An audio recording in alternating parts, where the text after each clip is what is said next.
সুনামগঞ্জের তাহিরপুর উপজেলায় মাদক বিরোধী অভিযান চালাতে গিয়ে হামলার শিকার হয়েছেন পুলিশ সদস্যরা। এ ঘটনায় অন্তত 4 পুলিশ সদস্য আহত হয়েছেন। পরিস্থিতি নিয়ন্ত্রণে আনতে অতিরিক্ত পুলিশ মোতায়েন করা হয় এবং পরে অভিযান চালিয়ে 7 জনকে আটক করেছে পুলিশ। পুলিশ জানায়, গোপন সংবাদের ভিত্তিতে তাহিরপুর থানার একটি দল উপজেলার উজান তাহিরপুর গ্রামে আশরাফুল ইসলাম নামে এক ব্যক্তির দোকানে অভিযান চালায়। এ সময় দোকান থেকে সন্দেহভাজন একজনকে আটক করা হয়।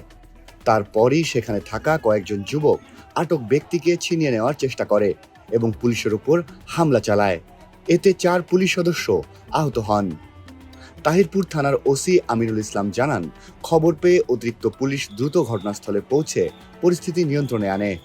পরে হামলার ঘটনায় জড়িত থাকার সন্দেহে 7 যুবককে আটক করা হয়েছে।